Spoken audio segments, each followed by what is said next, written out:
Yes, of course.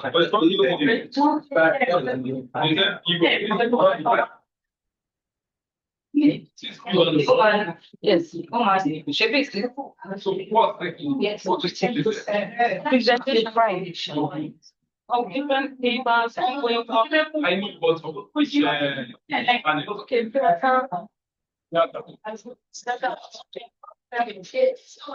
Increase the volume.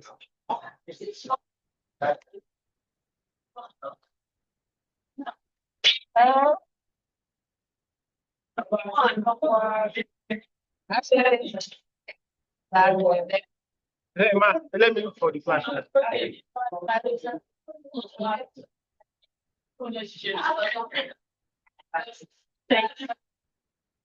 your flash?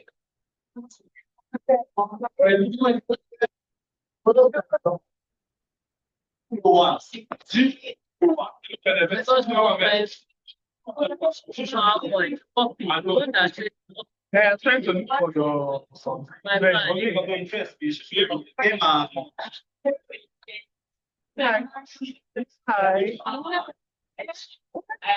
Have you seen?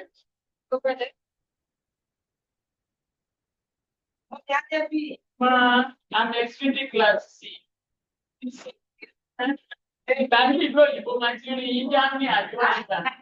That's one. PowerPoint, right? This one. All right. That's one that says copy. Lagos PowerPoint. Yeah,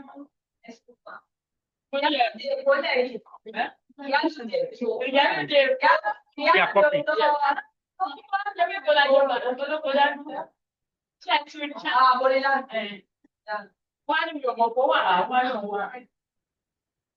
Hi. Yeah, I work for it. Do you have a PowerPoint?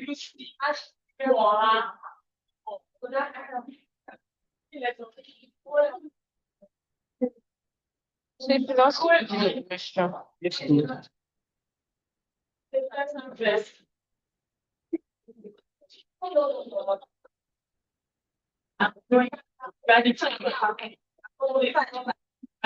Mojisola Sodipe.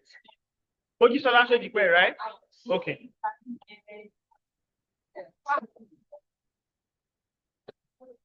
But that has not expired. The clothing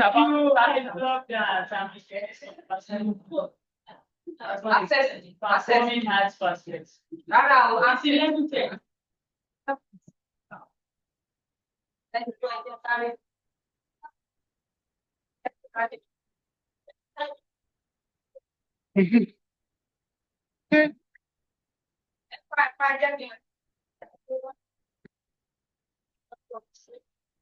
Ṣé wọ́n máa rìkọ́dẹ̀ dáadáa? Yes, Àti yes, náà yes. present wọn máa pẹ́ slide nìkan láàrin àti ẹ̀rọ̀jù. Hey, Kinima. Ọ̀rọ̀ ojú mi rí. Slide nìkan láàrin wọn. I went to present. I have a paper. I presented a paper too. So. You two, you should have invited me. I would have followed you. Ah.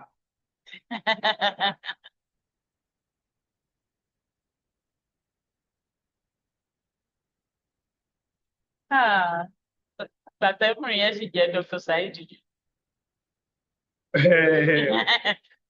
Professor ti yàtọ̀ sí ti. Responsibility. I know it's growing old. Yeah. Kan tó ti bẹ́ẹ̀ pé.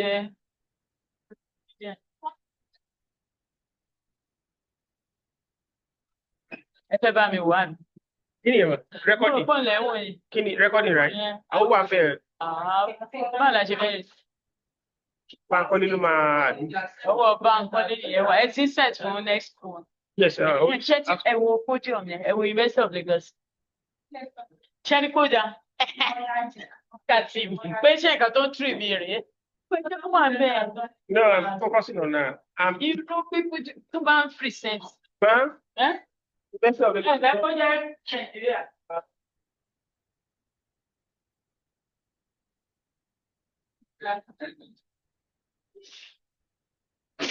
That's the one.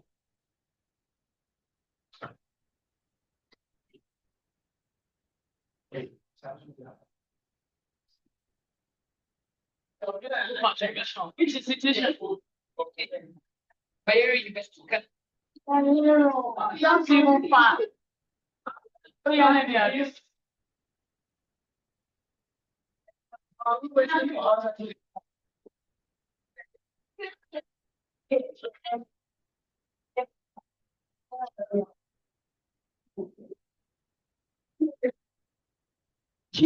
Okay, ma.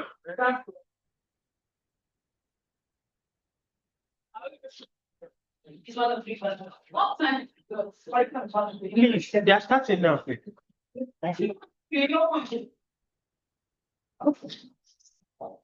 No, capture your voice.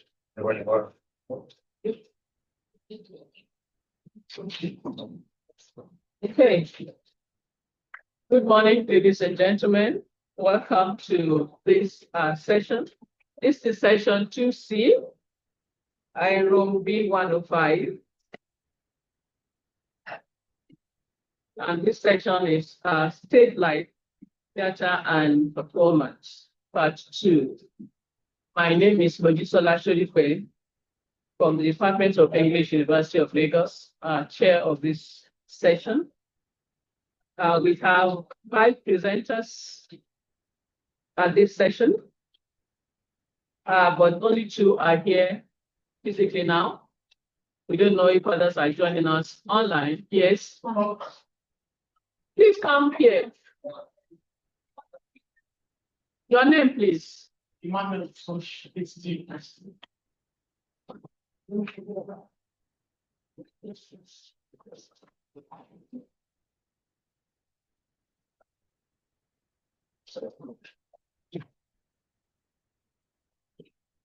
We have 3 presenters here present. Okay, I'll just start the presenters and then we go to the first presenter. As chair of this panel, I'm not a discussant. My job is to coordinate the presentations. I will also be presenting at this panel. The first presenter is, the first presentation is the unnamed country in 1990s to 2000 Francophone African Theatre by Koin Ajayi. The second presentation is the representation of neurological disability in stand-up comedy in Nigeria by Olayimika Ayosalako on the University of Ibadan. The third paper is Aftermath of Strike, a drama therapist view by Taufik Nasir from Federal University Oye Ekiti. The fourth one is Cultural Metaphors and Sociolinguistic Identities of Adamu Rishaple in Lagos Island by Mojisola Shodipe, University of Lagos. And the last paper is Women in Yoruba Cosmogony, a historiographic exploration of the womanist discourse in Lekan Balogun's Moremi by Emmanuel Nzoji, Leeds City University. So if the 2 other presenters do not, show up physically, we will take Emmanuel Lugosi as the third presenter here. Okay. Okay, so we go to the first presenter.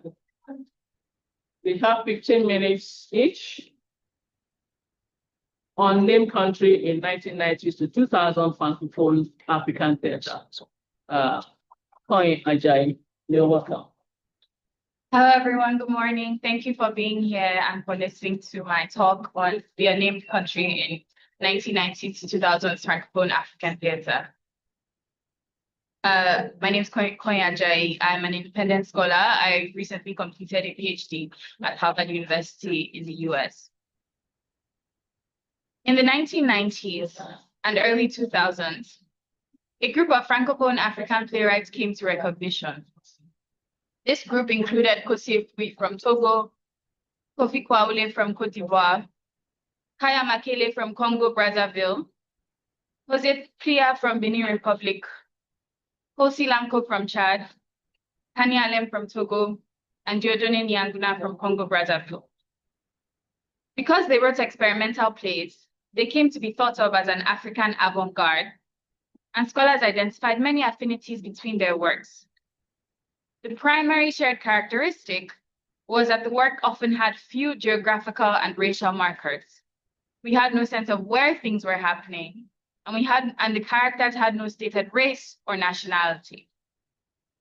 My paper attempts to gloss the nature of these unnamed places and intervene in current scholarly discussions around the playwrights. Specifically, I want to partially reject, or at least add nuance to, the idea that the function of the unnamed country was to signal a desire for universality and a disidentification with African identity. My paper is an abbreviated version of the first chapter of my in-progress book on the Togolese playwright Kossie Efoui, which situates his work in literary and theatrical history and articulates its genre characteristics. Many of the questions around identity and reception that my paper addresses are the result of the constant presence of a European audience for these Francophone playwrights, thanks to the particular relationship between France and her ex-colonies. As such, they are slightly less relevant for Nigerian and Anglophone African theater, but they are relevant for us as scholars who in our writing about African theater and literature are constantly in conversation with Western readers and writers. In 1989, Kossie Efoui won the Grand Prix of Radio France International's Inter-African Theater competition. Immediately, he became celebrated in the world of Francophone theater. His play, Le Carrefour, made waves because it did not fit into the expectations of African theater. The scholar Sylvie Chala reports, the play, instead of summoning the expected image of Africa, showed a simple crossroads where a man, a woman, the puppeteer, and the poet meet. The play was shocking because it took place in a bare setting, a simple crossroads. The stage directions present a stage with only a street light, a bench, and a podium. The bareness in Le Carrefour is not simply visual, however. The atmosphere of the play is bare too. One character says, here, there are no more flowers, because there are no more seasons, because there is no more sun. Nothing grows in the here of the play. The Carrefour is a place where nothing lives. It also bears no literal resemblance to any real existing place. It is more concept than place. Perhaps because of Efoui's influence, or because abstraction was in the air, many Francophone African plays of the 1990s and 2000s featured bare or else out of this world places, with fictive reference or no reference at all. The lack of referentiality in their work was intentional. Kaya Makele writes that each of these playwrights ensnares his reader-spectator in an array of non-references, plunging him into another realm where the information acquired at the outset is no longer valid. The function of these the banlieue is similar to the resistance naming the African country. The writers want their characters to be understood as fictional rather than sociological representations of a particular place. The Parisian banlieue, with their Black and Arab residents, might, if named, foist on the characters a surplus of meaning as well as a reductive image. Because the unnamed country or town seems connected to a racial anxiety on the author's part, often working in concert with nameless or nonsensically named characters, it is read as signaling the writer's desires for universality and being read outside of an African identity. Thorsten Schuler writes that in their plays, the deconstruction of an African identity or an image of Africa or of African literature occurs especially at the level of structural and intertextual references. Africa no longer plays the principal role in these texts, end quote. Rogo Kofi-Fiangor argues that this wave of writers no longer concern themselves with the topics common to African literature, but rather concern themselves with other subjects of universal scope, end quote. These readings are representative of the general sense of the text. That's how they've been generally read. That their abstraction of place and deconstruction of reference is testament to a larger goal of distancing themselves from African identity. However, it is not Africa itself that is the source of discomfort for the writers, but rather a fixed image of Africa, a narrow, stultifying, and often racist image of Africa that the writers were forced to defend themselves against. In 1990, the year after Efui won the RFE prize, the scholar Françoise Grund proposed in a controversial article that the royal path of African theaters is not located in the literary process, but rather in ritual ceremonies. And then she added that African theater fills, while European theater cleans, drains, purifies. This is why each time he finds inspiration in a European work, the African man of theater takes a wrong turn because he traps himself in a game that is not his own. Those are her words. Grund's article did not mention any play that has received critical attention, but she extrapolated from her limited experience of a few, let's say, mediocre plays that Africans should not write plays. And she forced a hierarchy between ritual theater and textual theater, modes which have coexisted and overlapped for centuries in Africa and elsewhere. Her article was perhaps an extreme version of then typical responses to African theater that even vaguely resembled modernist European theater. In these instances, the writers were said to be too Occidentalized and not African enough. Though this strain of criticism was not the only strain, it had an impact on how they were apprehended, the kinds of questions they were asked in interviews and roundtables, the ways they had to defend their work to themselves and to others. In one discussion, Efui, Kwaole, and Makele were asked how they might respond to people who accused them of being whitened or denatured as Africans. What to previous questions about the Africanness of their work, they had given measured responses, they could only respond defensively. They rejected the notion of denaturation and argued that it carried within it, quote, the victor's discourse, which refuses the vanquished all capacity to transcend. Over the course of a decade, several of these writers wrote polemics against the critical framework that assumed a properly or purely African aesthetic. And though this became a uniform story of a search for universality, their polemics were different. Kosi Lamko expressed a desire to go beyond cliches and the straitjacket of a surface-level authenticity. He wanted his art to be universal, to face the world, and to be appreciated for itself rather than for its being exotic. Makele believed that individuality, transgression, subversion, and the creation of things new and unknown was the path for his generation of writers and their weapon in the fight against a fixed image of African theater. Kwaole took to task actual practitioners and criticized the fossilization of an African aesthetic in neo-traditional theater practices, including Koteba, Didiga, Théâtre Rituel. Efui responded to the shocking lines in Grund's article and argued that there is no paradigmatic African man of theater. There are only individual playwrights. He also argued that the search for exoticism and an imagined cultural authenticity is a kind of voyeurism. Despite the differences in their polemics, the scholars John Conte Morgan and Dominic Thomas took the writers to task for their aspirations to universality, rejecting what they read as an opposition between the African and the universal. But only Lamko desired universality, and his vision of the universal did not exclude Africanness. They also criticized the writers for their dismissal of the highly innovative theaters of Were Keen, Suleiman Koli, and others. But the writers did not dismiss them. Kwaole critiqued their institutionalization, and if Efui, Makele, and Lamko implicitly referred to them, it was only to reject the idea that they must necessarily produce the same kind of theater. As I shared earlier, those writers chose to create instead a theater of abstract, unstable places.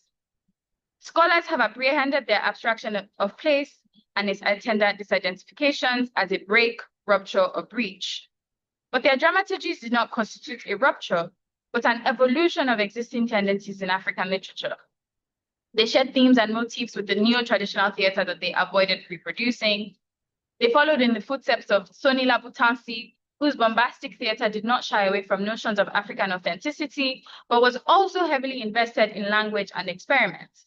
And they followed in the footsteps of Wole Soyinka, whose urban Free Republic of Aburiria, Achebe's Kangan.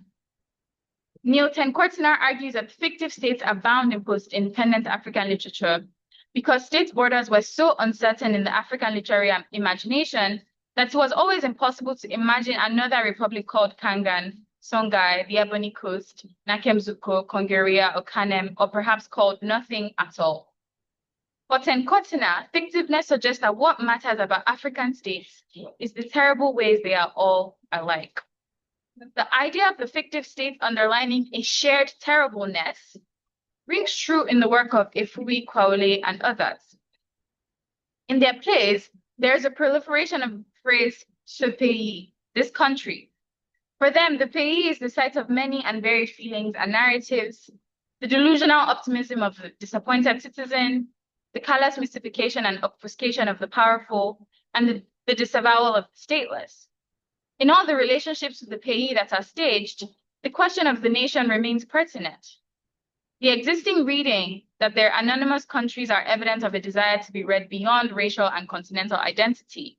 It's true, but it is more important to understand that these plays continue a decades-long literary tradition of signaling an ambivalence towards the post-independent state and critiquing the state for all the terrible ways it's like other states. And additionally, it is important to understand that their appropriation of this existing trope of the fictive state is not just critique of the state or polemic against fixed image, but also evidence of a will to play with the real and the known, just like the post-independence novels before them. The true accomplishment of these writers was bringing playfulness and irreverence towards the real onto the stage. Thank you.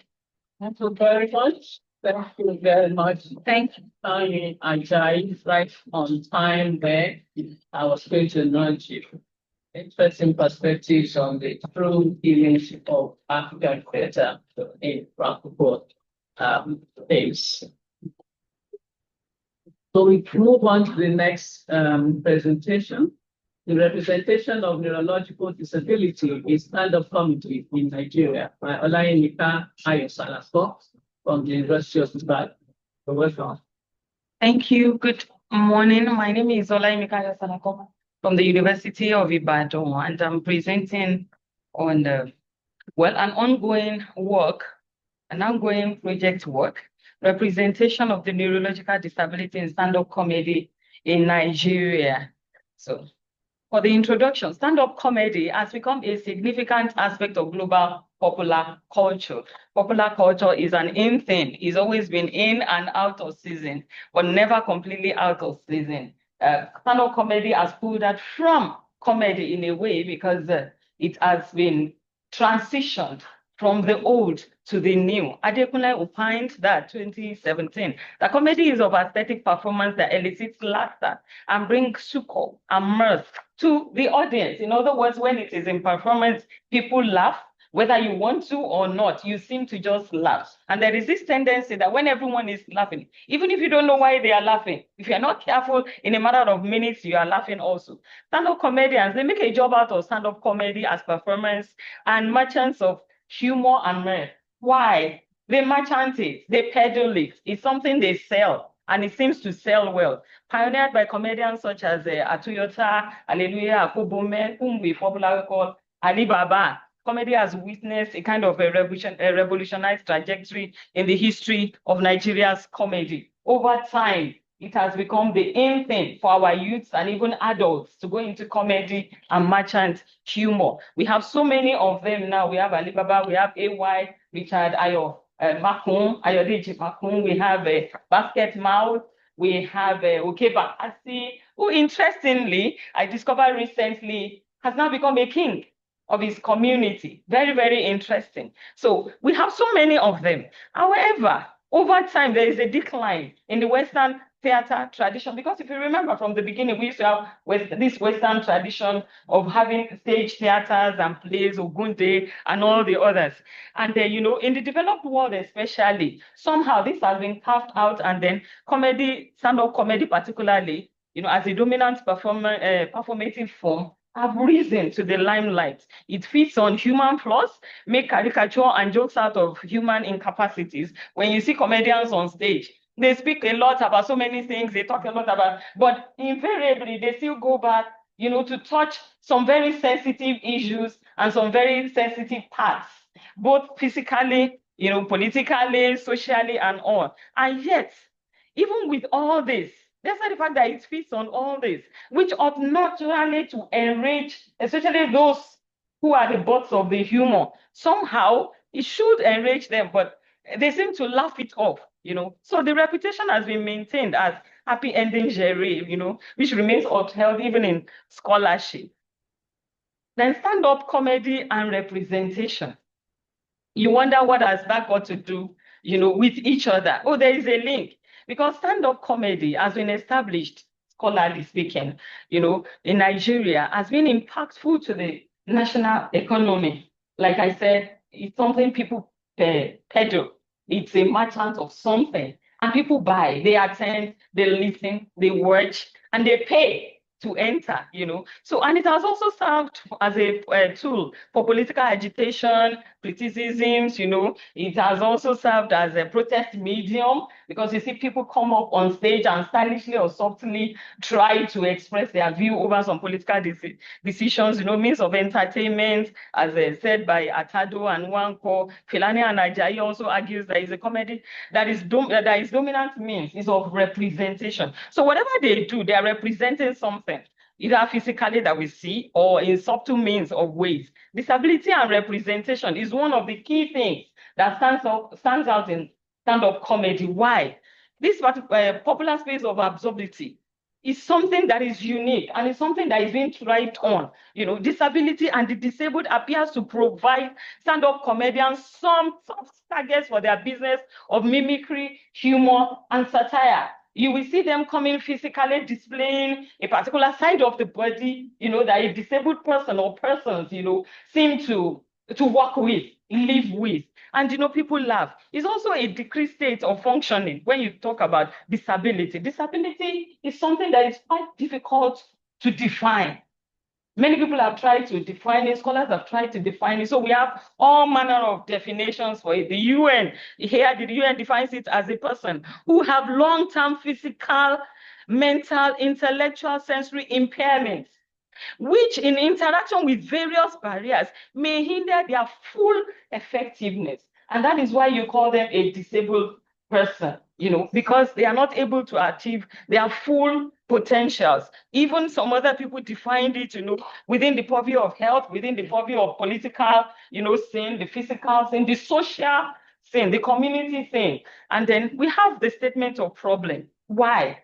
Why this particular topic? Why do we have to investigate this? Where should I be? Empirical studies of this, of the representation of the disabled, especially focusing on the neurological disabilities, those who are physically disabled and those who are neurologically. Why? Why do we have to do it? Existing literature on stand-up comedy, has been oriented towards two predominant scholarly concentration. One of them, and one of the most popular ones to the society, is the fact that it's been impactful of the national economy, which is a strong thing for any country. Economy and country, there are two things that must go together. There are two things that are, like 5 and 6, they relate with each other, they interrelate with each other. And then the second view focuses on the analysis of performance of these identified services. What are the identified services? The humor, the linguistic manipulation, these are some of them. And so many people have written, so many scholars have written so many things and argued so many on them. But both scholarly views, they recognize one thing, the fact that stand-up comedy represents something. Every time a performer comes out, is to represent 1 or 2 or 3 or 10 things. You can pick different things, but each one of them is representing something in any sphere of life. And so it is discovered that very little has now been done to examine the psychosocial costs and the implications of these so well-received services that stand-up comedy renders, as well as the cost of how it renders these services, especially on the represented. And in this case, for those who are neurologically disabled, what is the implication? The aim, therefore, of this study is to examine how these neurologically disabled people are represented in stand-up comedy. How are they represented? To investigate the reactions of the victim of neurological disability in stand-up comedy jokes. How? Why? We'll get to that. In investigating the reaction, there is a tendency to believe that those who are neurologically disabled may not be able to react or even understand the jokes and everything being said about them, the way they are being represented. And that may be a little bit absurd until you get into the field. You find that so that we can authenticate that. To examine the implications of the stock representation for the neurologically disabled and for their relatives, because they have guidance, they have caregivers. They can't do a lot of things by themselves because they are impaired one way or the other. So they have relatives who take care of them, they have parents who take care of them, they have guidance who are paid to take care of them, or caregivers. And then to discuss the perception of the society regarding this representation, whatever the representation may be at the end of the day, we have to have the perception of the society as to that. How do society perceive them? The research questions therein. How are individuals with neurological disabilities represented in Nigeria stand-up comedy performance? How do individuals, for number 2, with neurological disabilities react to jokes about neurological disability in Nigerian stand-up comedy? And what are the implications of this stock representation of neurological disability in Nigerian stand-up comedy for the relatives of the neurologically disabled persons or individuals? How does Nigerian society perceive this representation of this group of people? The significance of the study lies in its potential to contribute to the understanding of the disability and its representation in Nigeria. Also, the findings therein will guide and provide deeper insight into the representation of the disabled or in the community, the disabled community in Nigeria, most especially and very, very especially, the various impacts that over the years and over time, such representations have had on the dignity and the rights of the disabled. The literature review, many scholars have reviewed how African has marked and essentialized custom of public ridicule. Roden 2017 will find that the degree of amusement may even be dependent on the environment. Remember, it's a stage thing, it's an open thing. The superiority theory is going to be deployed. And this superiority theory, it critically draws relevance from the social relationship that those that use this humor as a weapon or as a practice. You understand? Those who use the humor and the gods of all the humor. In one sense, the Kalkman says this. He opinates that it associates the negative attitude of using humor as a weapon against person, people, or a group of collected similarity. And the theory further argues that jokes are verbal tools that make their producer very powerful. In other words, it empowers you when you make jokes of someone, irrespective of who they are, especially when that joke is targeted to a person or a group of persons.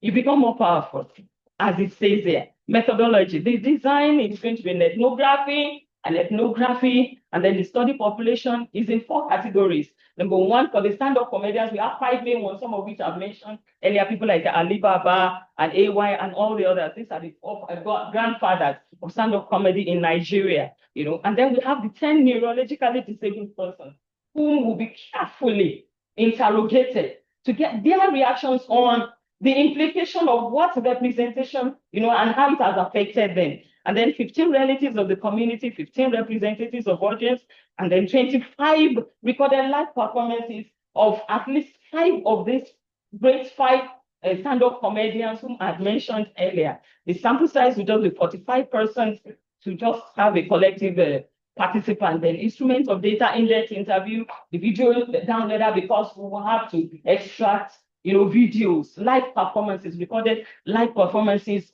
of the stand-up comedians. Data, the method for data collection, non-participant observation, method of data analysis. The method will be thematic to enable related themes for identification and categorization. Thank you so much for listening. Thank you. Thank you. Neurological representations in stand-up comedy there. Thank you very much. The third present, I don't know, do we have a presenter joining us online? Okay, so we are skipping the third presentation. I think I'm next. So follow the. Okay. So my paper is titled Cultural Metaphors and Socio-Linguistic Identity in the Language of Adimo Orisha. Adimo Orisha play in Lagos Island. Sorry? See, I think more than Adamo Risha. Adamo Risha played in Lagos Island. Well, some people call it play, some people call it festival, but Adamo Risha Festival is one of the commonest and colorful festivals in Africa that draws mammoth crowds, tourism drive in Lagos State. Lagos State government commits a lot of money to the festival each time. It's not an annual festival, it's a festival that is cultural and traditional in Lagos. It's usually staged when a very prominent and distinguished person in Lagos passes on, and there will be a staging of Adamo Risha play in honor of that person as part of the passage rites for the person. And so usually most of the performance features are actually shrouded in mystery. Most of the performance takes place in the dead of the night. The dead of the night, they start at 1 a.m., 2 a.m. So most of the performance is not seen by people. What the spectators see is the parading of the Adamo Risha masquerades. There are two broad groups of Adamo Risha. Have that's the video, that's how you see them. There are two broad groups. These are the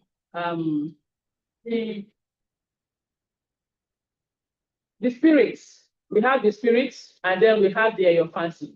Your spirits are the dominant ones that I want to look at in terms of the language and the metaphoric implications of what they say. The spirit Eyos are five. They are in 5 groups. We have the Adimu, we have the Orisha Adimu, we have the Eyo Adimu or Orisha Adimu, we have the Eyo Oba Alakete Pupa. They come in red rimmed. The Adimu come in white rim. Each one has its own logo or symbol that represents what they stand for. We have the Eyoniko, always yellow raffia, brimming yellow, colorful yellow raffia. We have the Eyologede, come in green. And then, of course, we have the Eyoagere, who also come in purple raffia. So it's always very colorful. It's a conglomeration of colors and masquerades. They are always decked in pure white flowing robe parading the streets of Lagos. And then your fancy represent different chieftaincy houses all over Lagos. The festival has been staged in Lagos since 1854, and there are more than 200 staging of this festival. What I'm interested in this paper is the language that is deeply steeped in metaphorical expressions, steeped in metaphors, figurative expressions. And most of these things people do not understand. We are always carried away by the performance, the color, the display, and the songs and all of even the songs people don't understand. And in line with this theme of continuities and discontinuities in African literature, African writings, it has come to a point where we need to document aspects of our culture that will inform ethnic identities, social identities, cultural identities. People of Lagos take a lot of pride in their identity, in their culture, in their heritage. And much of this heritage is deeply embedded in the performance and, of course, in the language of this Eyo masquerade. I will come to those. Quickly, let me look at the conceptual consideration. This is a social linguistic study, looking at the social dimension of language, calling people like Waldorf, Romain, Thomas, and all others. It talks about social norms, social groups, and social processes and social practices. This study is also in the realm of ethnography of communication because it looks at the spirit of the people as demonstrated in their language, in their utterances, in their expressions, and what do they mean? How can we trace these expressions to their ethnography, to their anthropology, to the history of the people? And there's some of these things that are said, people don't understand. The Eyos come in dance, in songs, then there's the chants and invocations, and people don't understand. They just listen, and they're always so musical, so rhythmic. You just follow the pattern. But I think it's important that I isolate some of these very important metaphorical expressions so that we can explain to people what they mean and how the people tend to demonstrate their cultural identity through these expressions. So conceptual considerations, okay, and sociolinguistic perspective is a multidisciplinary study, and it talks about language, talks about culture, connection between language and cultural conceptualizations, cultural metaphors, cultural schema, cultural categories.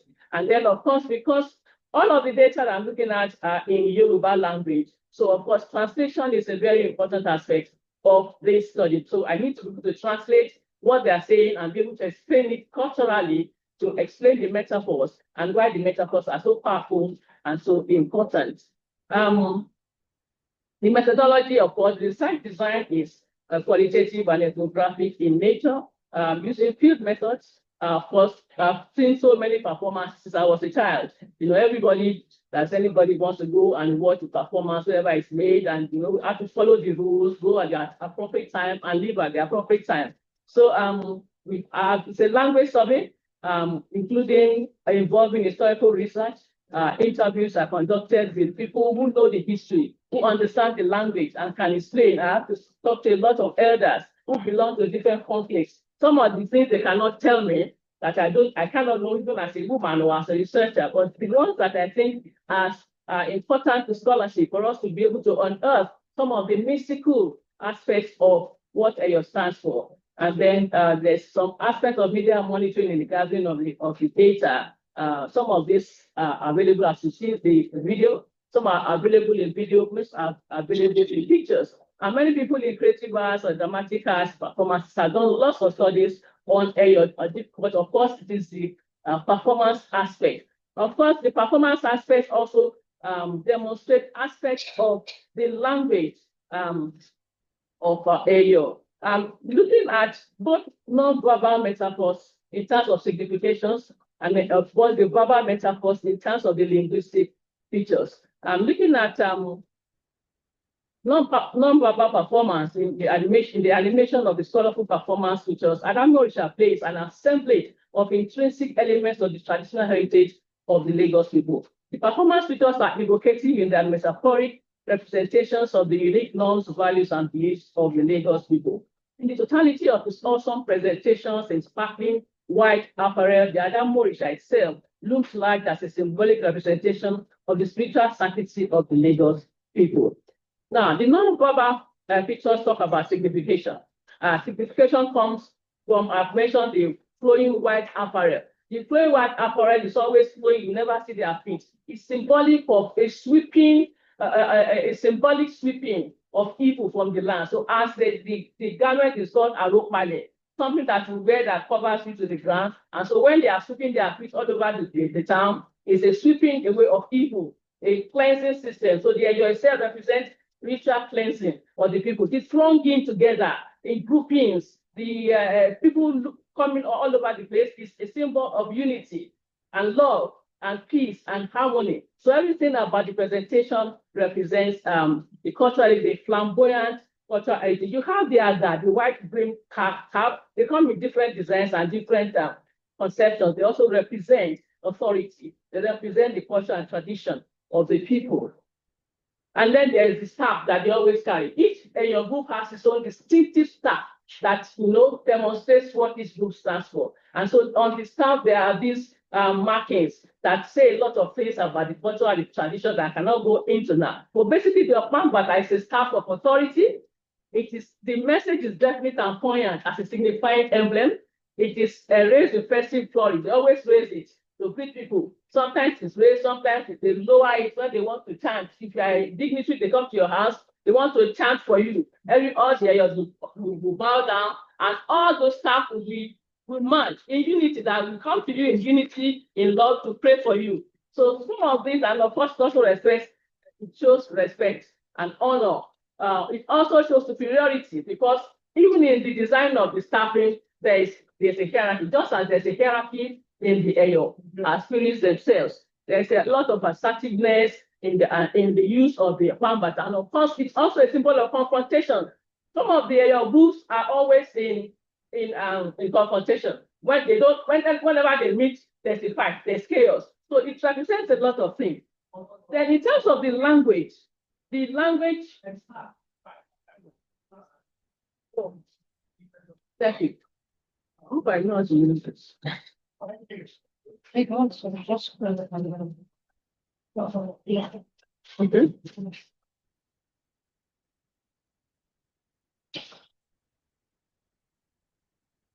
Okay, let me talk about the social-linguistic features and the language of your performance. It is very poignant for me in the use of the metaphors. The language of your performance is highly evocative and deeply steeped in Yoruba cosmology. It's characterized by deliberate metaphoric usages and constant recourse to cultural significations, reference to flora and fauna, a lot of animal metaphor comparing people. And this reinforces the symbolic patterns of Yoruba orality, as well as deepening the cultural contents of the language. Metaphors in the language of Adamo Risha performance may take different linguistic forms that define their cultural significance. We have naming, different types of naming. There's a conclave where all of them gather. It's called our way. The naming of each your group itself has meaning. Laba is a spiritual. Laba is like a spiritual. It's a spiritual bag. Okay, where they keep all kinds of charms and ornaments, and it's also the name of the group. So that group itself is a spiritually fortified group. Okay, there is a person called Okolaba who carries the sack that contains all the fortifications. It's a tall, huge, always a tall, huge, towering figure of a man. If they call it Okolaba, he's the one that carries all the fortifications. He belongs to the that particular Eyo group is the Eyo of the Oba of Lagos. They call them Eyo Oba Lakesefupa. There are so many things. A fearful personage, Agodo is a symbol of spiritual sanctity. That's where all the Eyos, when they enter, it's like a small house with a rapier. That's where they pass through to enter, to go and do the rituals, and then they come back again. Then the one that interests me most in the naming is the Ajankoro. We call it Ajankoro. And when your performance is coming to an end, towards the end of the day, everybody has to start finding their way home. Because when they say Ajankoro, it means every man for himself. This self-appointed that has been a symbol of honor and sanctity, they can now use it as a weapon. They flog anybody. That is when they will be looking for their enemies. Anybody that has gone, I will look for them. So it becomes very chaotic. So they call it Ajankoro. Everybody find your way home.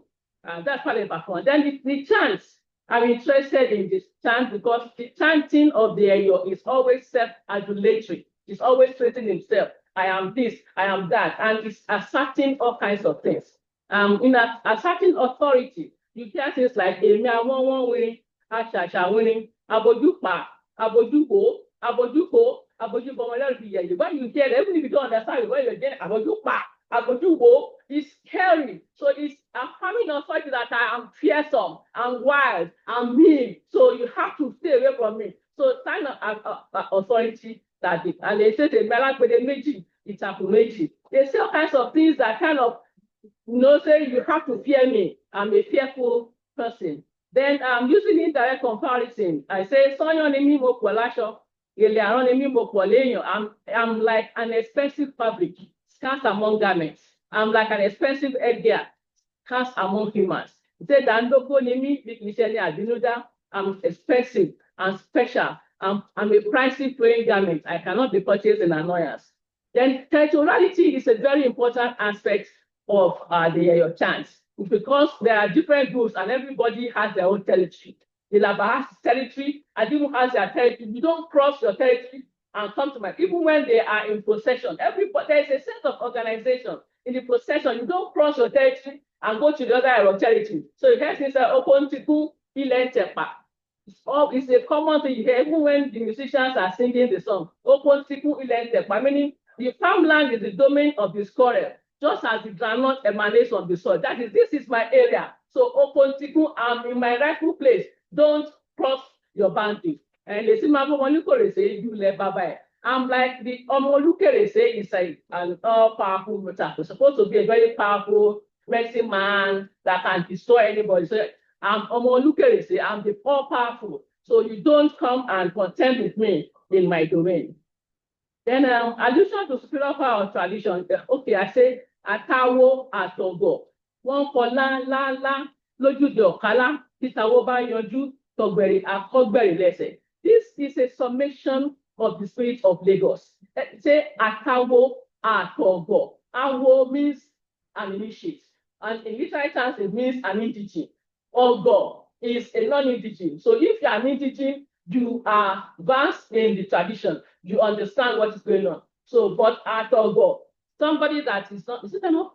Somebody that's not part of us. So I see a lot of social definition, affirmation, authority, and territoriality in the language of trans, and that's why I'm looking at the metaphors in terms of the songs, the chants, the incantations, and of course the self-adulation that comes. There's so much in this study that I have not even finished the research, but I just thought I should present this few to let people know that history and culture go together, and in terms of continuities and discontinuities, it has become imperative for us to preserve our culture and to unearth the aspects of the culture that are not popular, that people should understand, especially the language. And when they hear, they say, okay, somebody said, okay, this is what it means. So thank you very much.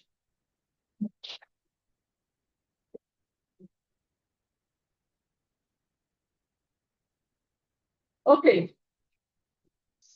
So I need to be presenting actual panel. Okay, so we have the last speaker here, Women in Yoruba Cosmogony, and a historiographic exploration of the womanist discourse in Lekan Balogun's Morimi by Emmanuel Uzoji from City University. Right. Thank you very much, Chair, and my fellow scholars that are here. As you have heard, my name is Emmanuel Uzoji from City University. I want to be speaking on an ongoing research that I'm conducting, and that has to do with women in the historiographic discourse of Africa, of Nigeria, and my concentration has to do with the Yoruba's climb of our society. Most times we've heard people talk about the Yoruba nation, Yoruba cosmology, and all of that.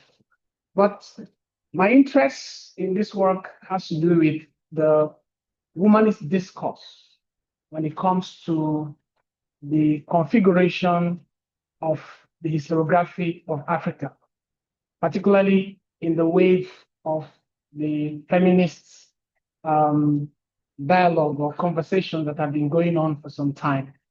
And we picked interest to go back to the origin or the understanding of creation of the universe.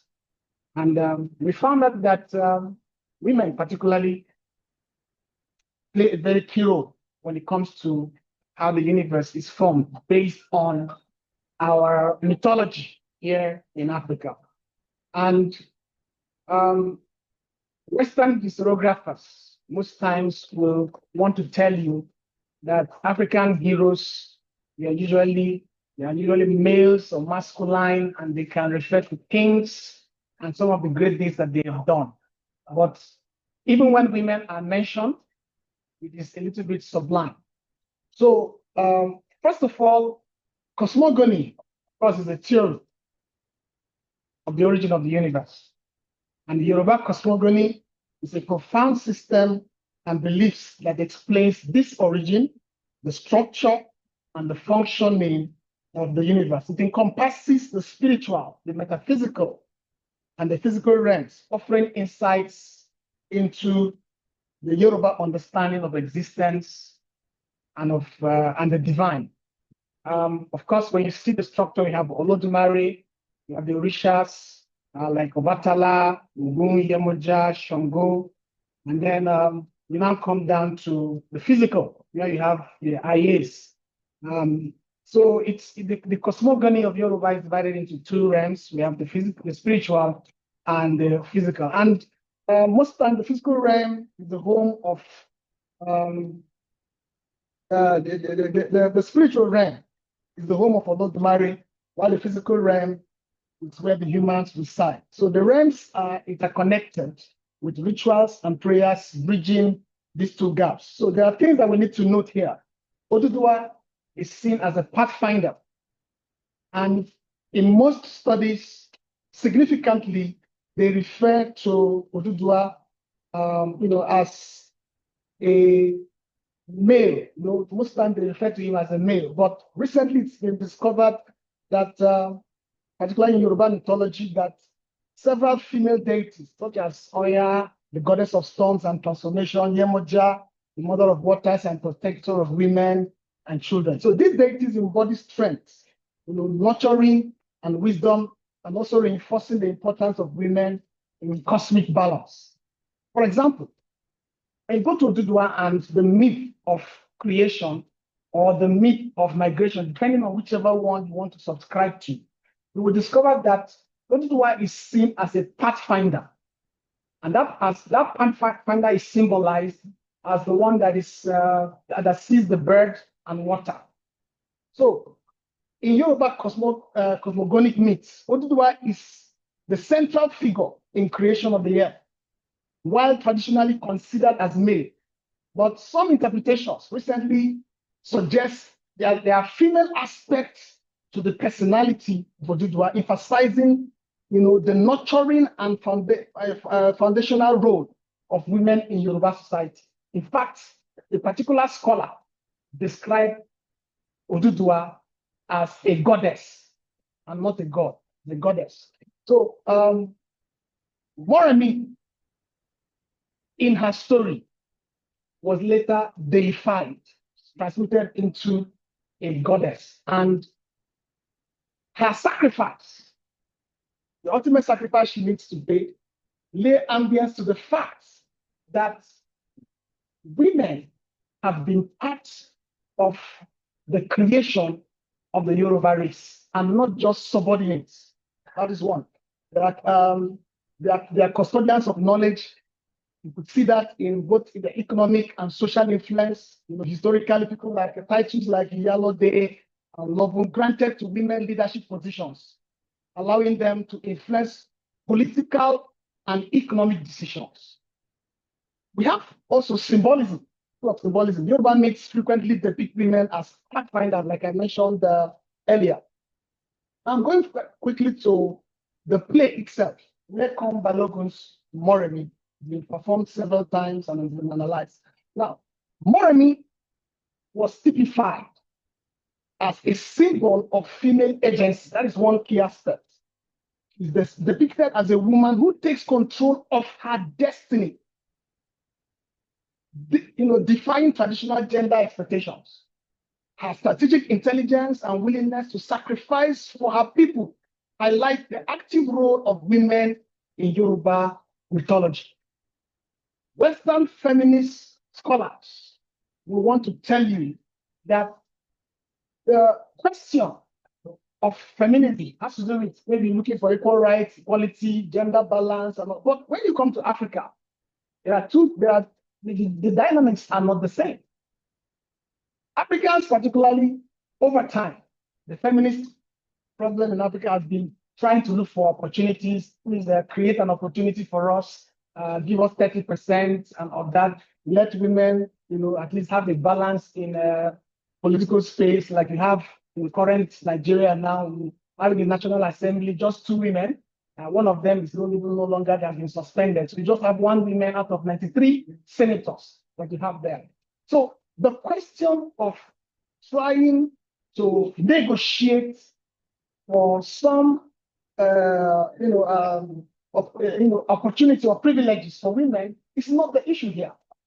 When we go back to history, women have fought for it. There's a price to pay. Nobody's going to give you that space until you take up the responsibility of fighting for it. We have that story of Philomena of Zauzau. She led an army and conquered the entire Northern Emirates under her control at a particular cost.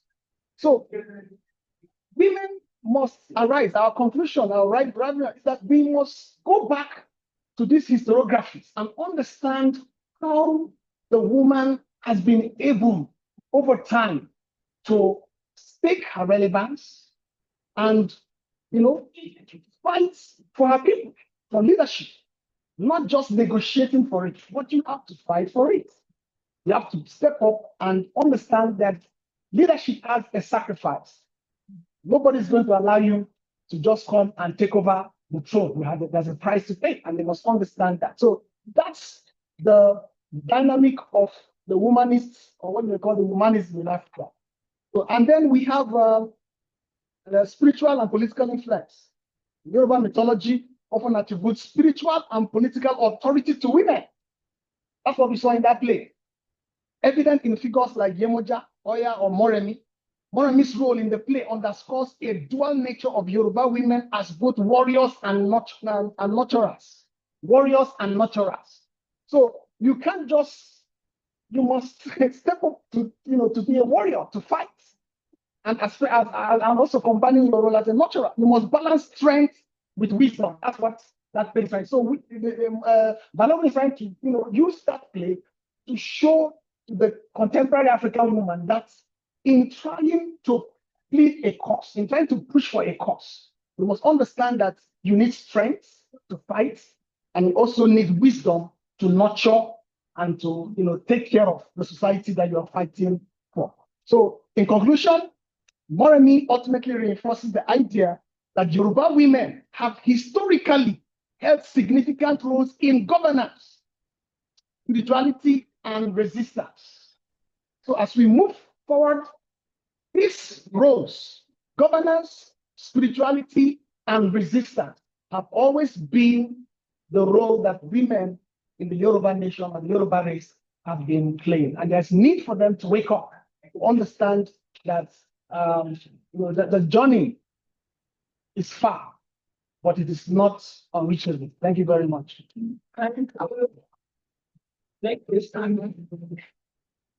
Yeah, I'm the only one that took extra 2 minutes. Anyway, okay, thank you so much. That was also very interesting and insightful.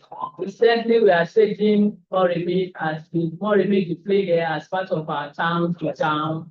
I hope you stick around and watch and invite your friends. So we are done with the presentations. The fifth presenter is not physically present and could not join us. So we want to move to question time. Members of the audience, thank you very much for joining us and for listening and encouraging us. Does anybody have any questions for any of us here? I think it's online. What? It's online. It's online? Yeah. Like I said, I have having connection issues here. That's this one.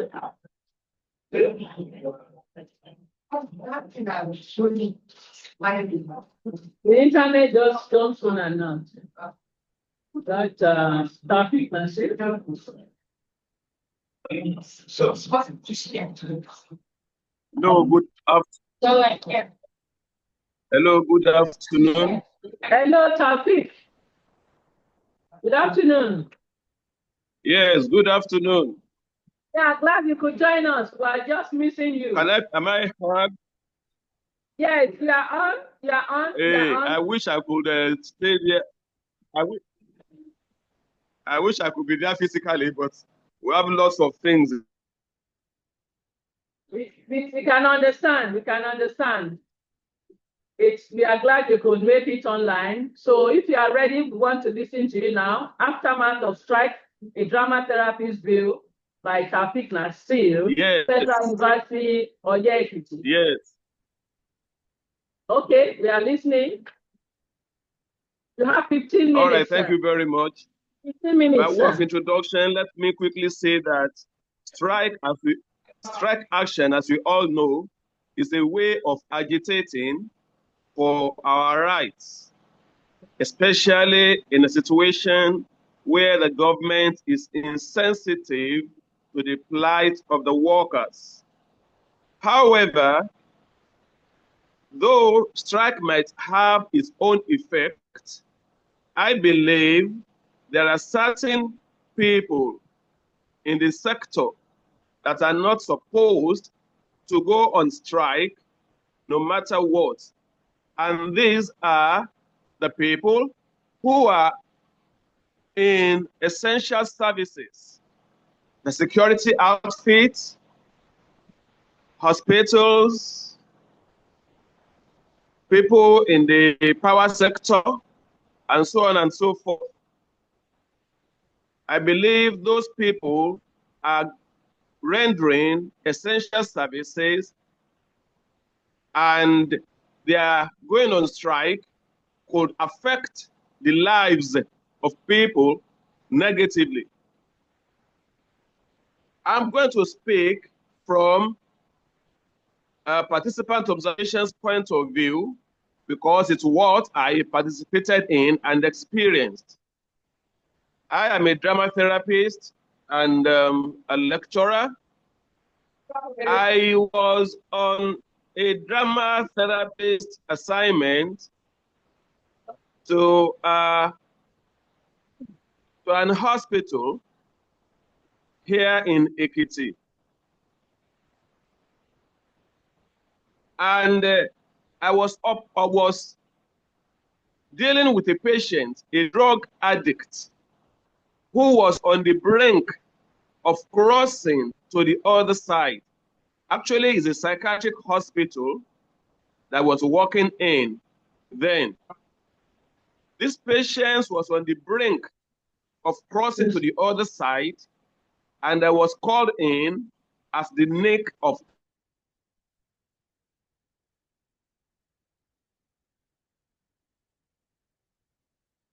time.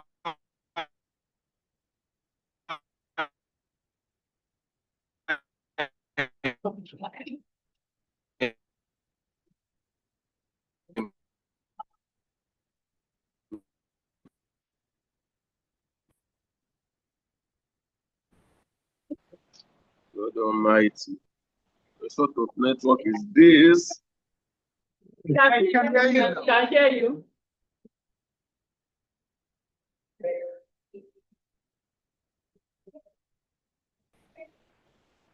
Network from Yes. Hello? Yes. We can hear you, although it's still Hello, jumping. can someone hear me?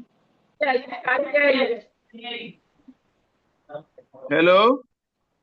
We can hear you. The network is poor from your end. Hello, all right.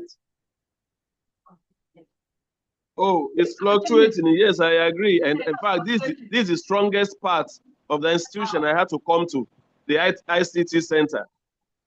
So, as I was saying, I was working in a psychiatric hospital when the strike of the 3rd and the 1st of June 2004 took place. And it had a very adverse effect on the patients I was working on. As a drama therapist, I had... Hello, can you hear me? Can hear you, sir.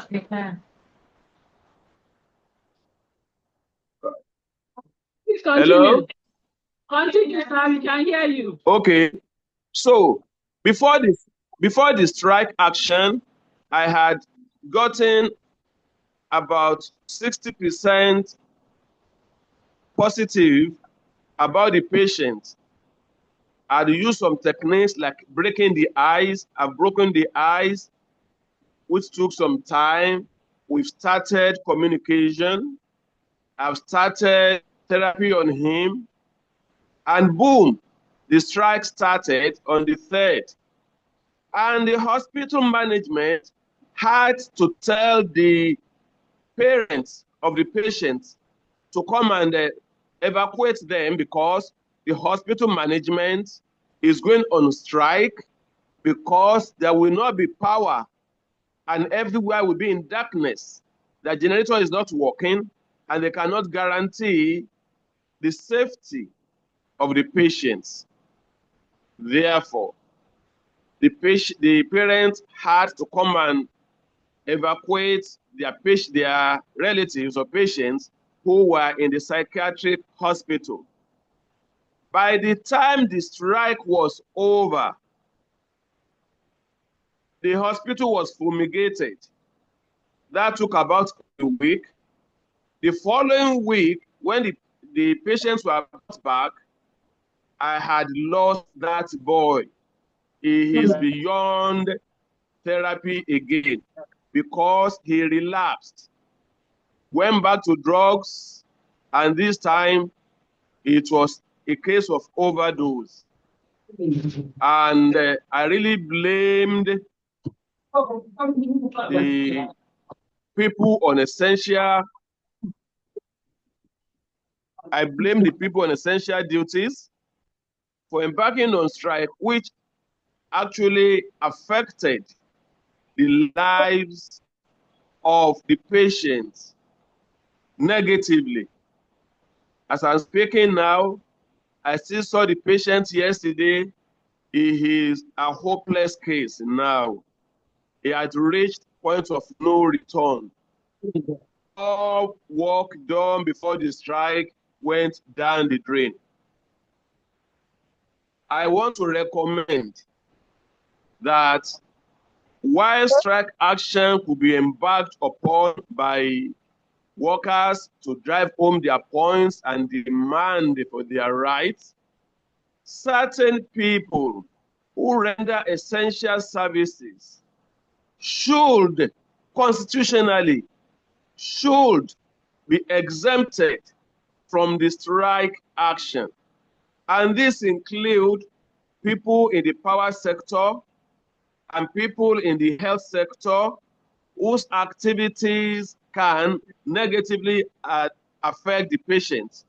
I also recommend that the government should, as a matter of necessity, look into the demands of the workers in order to avert strike action, because there are some situations that cannot be reversed.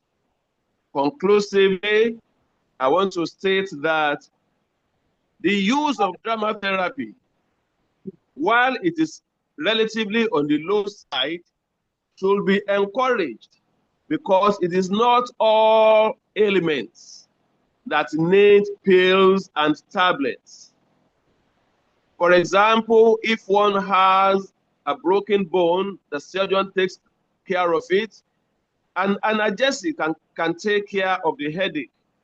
But heartache can only be done by a drama therapist who operates without knife nor tablet.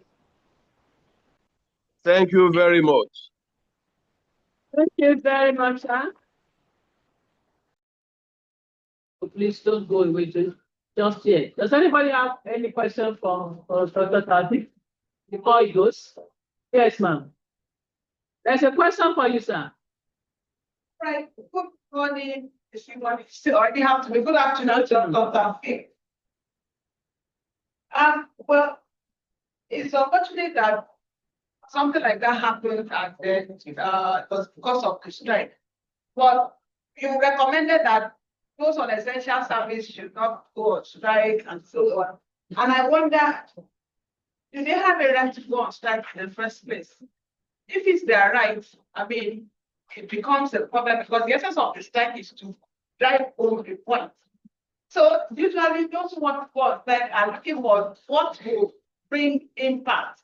So usually you hear that people in the maybe aviation decide to go on strike. And then before you know it, possibly next 1 to 3 hours, those who are in charge, you have spoken with them and resolved it. Otherwise, they know that nobody will attend to their demands. So usually you find out that it's unfortunately that in this part of the world, the only language the government or employers understand is strike. So if you now say those who are on essential service should not go on strike, what of? They have to benefit from the essence of the strike anyway. So usually you find out that it is almost impossible to get, because it's the first thing. I agree with you that they are not supposed to go on strike in the first place. Yes, sir. And that is the type of government we have. Right. And that is the most agonizing part of it. One strike. One strike. Possibly your recommendation that the government or those who are in authority should try to nip the strike in the bud before it happens, and that is the best thing.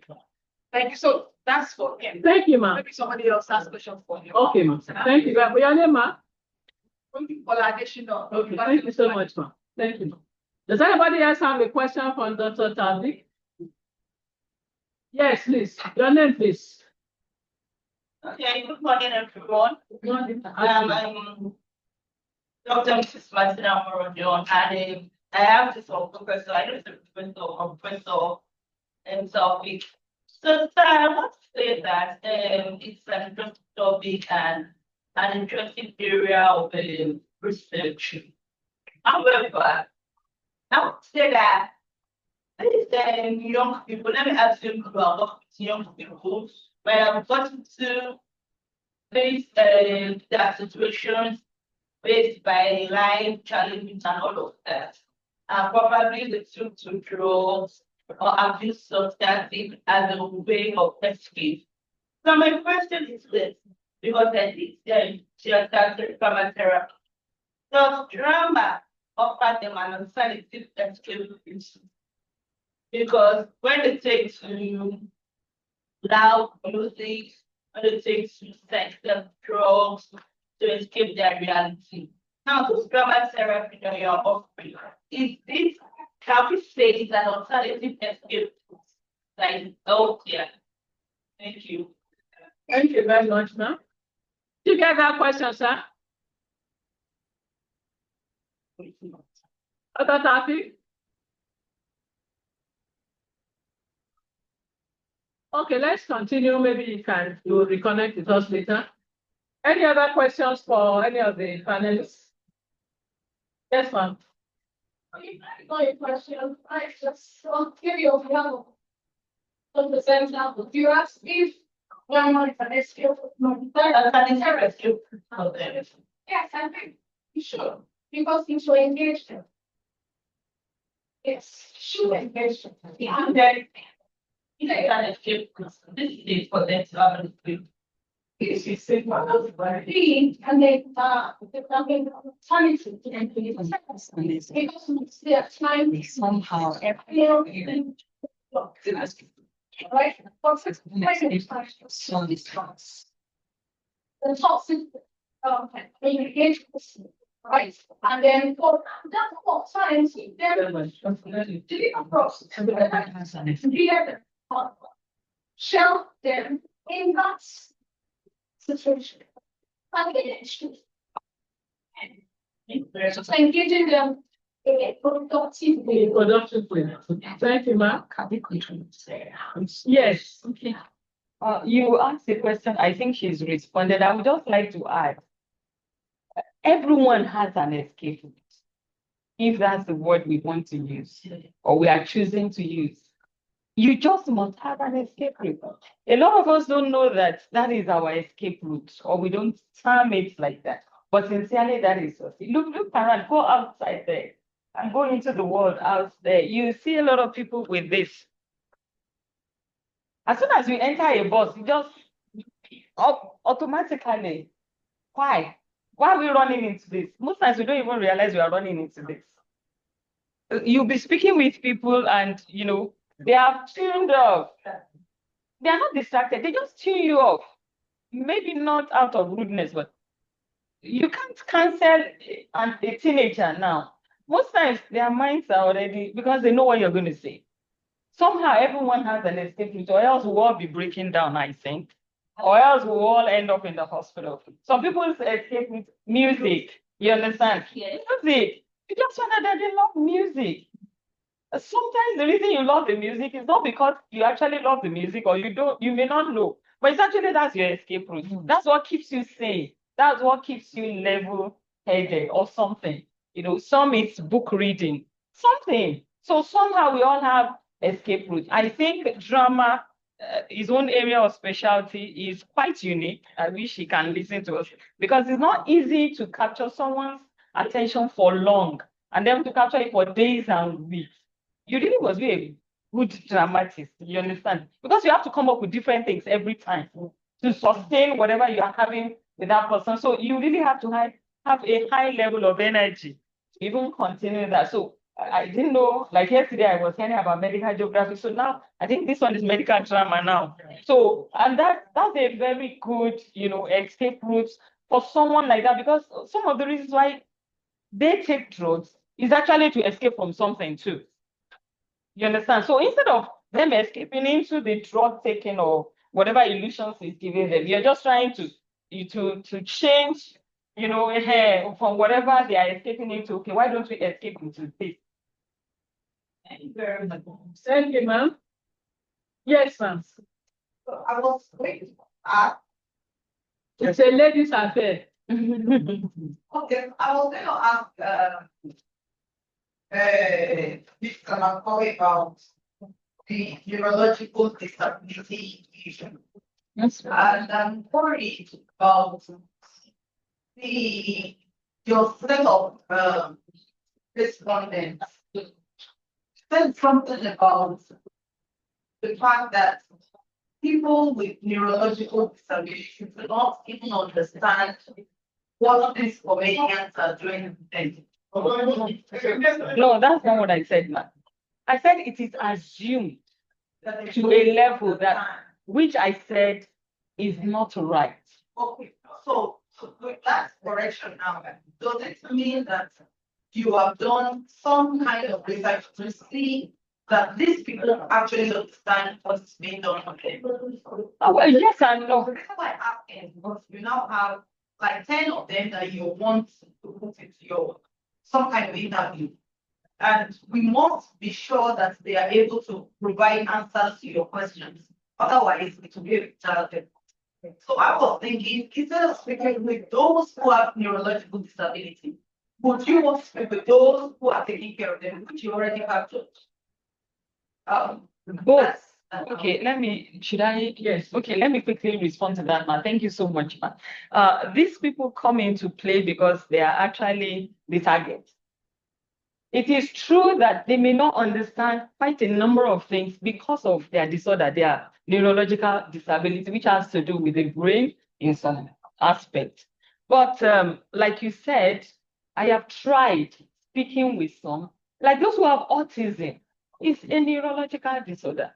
And you and I both know, I think, that people with autism do function, maybe not in the capacity that we function. And some of them are so gifted that they go beyond the normal expectations of those who have, I don't want to use the word defects, those who have such disability or are limited. Yeah, maybe those who have such limitations. A number of them are doing fantastically well. They relate with you in a limited form because of their social interaction, which is limited. Okay. But that doesn't, they go to school, they become graduates. So when we are talking of neurological disability, and autism is amongst that, so we have people who can at least respond when you try to either interview them, relate with them, communicate with them to get something, definitely we will have some. We have some that will not be able to respond. For those who have neurological disorders, like those who have cerebral palsy, may be difficult, to get them to respond. But with the little I have done, I've come to find out that if you are patient enough, and if you work with their caregivers and relatives, you will understand some things. One of the things you understand is if they don't want something, they don't want it. They will let you know. So if you study them, you will know that, okay. And they know when you talk about them, some of them. So they know when you're talking about them, and there's a way they will react. So with that, one will be able to gather hopefully enough to work on. Okay, thank you, ma'am. Yes, ma'am. Still on the neurological disability, they tend to talk about the representation of neurological disability in standard communities here. So I was wondering, because we talk about the presentation that is advanced, talking about portrayal, those kind of. And then you said you were going to you are going to examine how many of those But when it comes to video, yes, the video of. So, and I not said because you specifically talk about neurological disability, not disability general. So are you going to isolate neurological disabilities in those jobs? Thank you. With the help of the video downloader, one will be able to at least analyze some video downloader. They use it now, for live performances. So it helps and with analysis of all after watching and listening. Disability, this thing speaks about disability. It's just like this specific attention, which is the unique thing there to the neurological aspect. You will have different forms, which are mentioned in the main work anyway. But the neurological disability is something that is unique, like the statement of program said that not enough has been done on that. And that is why this work is trying to see if enough. Yes, I mentioned, yes, I have mentioned some stand-up comedians, yes. I'm not worried on the behalf. I mean, people make jokes, of course, try to maybe for some disability and all of that. But for you to be able to isolate those who are talking about the disability, and then you have enough to be able to go to work. Yes, there's even one of them who has a disability himself, Jigan. Call him Jigan Baba. He has issues, yeah. He has no, a neurological disability. He had it from birth. Then he had an accident along the way, so it made it more prominent. So, and what he does actually, he uses himself. He is his own customer. That is what he franchised for himself. So, Can I ask a question? yes, please. Okay, Skoy Ajayi, thank you for the work that you have presented. I was just wondering, you were talking about the African and the universal terms of work questions that are stated. And I was wondering, is it possible for a charter form to remain authentically African while still appealing to universal audience? How do you? I think that's a question that I can't answer because I'm presenting the perspective of these authors. Personally, I'm not interested in the question of authenticity. I think that everyone in the audience is different. So I think universality as a goal is not really achievable. Like there's never going to be a single text that appeals to everyone. Even if we were to all go to a play today, in Terra culture that was very like grounded in, let's say, Yoruba mythology or something. Even if every single person in the audience is Yoruba, we're not all going to understand the play the same way. So that's like my sort of view of authenticity versus like universality. However, I think for my authors, the question of authenticity is one that like deeply troubles them. They're like, what is this authenticity? Like, you can't expect me, who you colonized, to remain the way I was before you colonized me. Why do you want me to still be doing these traditional dances when you forced Shakespeare and the Bible into my hands? Now you're upset that I'm, using them as models. So that's sort of where the authors are coming from. They're like, authenticity is a shallow concept for them because it basically says that the African must remain unchanged even after I have colonized. That's what I was asking. Right. Right. Sites for different authors. Yeah. To remain unchanged even after the change. Any other questions? For the finalists, yes, ma'am. That was smuggling. Yes. And all the conversation around the being women. I don't know where that paper is going, but I really look forward to reading it because I like to see what scholars are doing around that and why.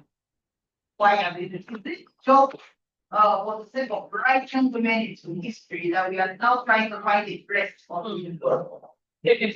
Yeah. Or is it and what does that bring to the table? What is that teaching us? Is it because in a sense, if you look at it, and I want you to consider it when you write the paper, it will be part of the argument. In a sense, if we are all bringing out these sexualities of these gods and goddesses, we might be tending towards queer studies, which is interesting. But as much as it's interesting, we also have to be careful that we don't miseducate or misinform people. So that's why I really look forward to reading that paper to see where it is. And that's Okay, yes, ma'am. It's not, this is not saying, or before I add my comments, I want to respond to what you said. And what you said is actually key because they have had such an experience, even though it's very extreme. So there's a statue of Oloku and his wife in Benin City as three groups. And Oloku as friends. And people are wondering, how is this Oloku view? When it's supposed to be real? And they're like, there's a having argument about artistic representation. So when we start talking about all these gods and goddesses, we as human beings can begin to write and include them rather than like characters. We can have our own creative and executive right and freedom to create what we want. And I think that's what Lagos has not that very. It doesn't always get true. And sometimes I feel as if we begin to fall into a new mode because once it's to theories that we have pushing. A good example of experiment in leadership.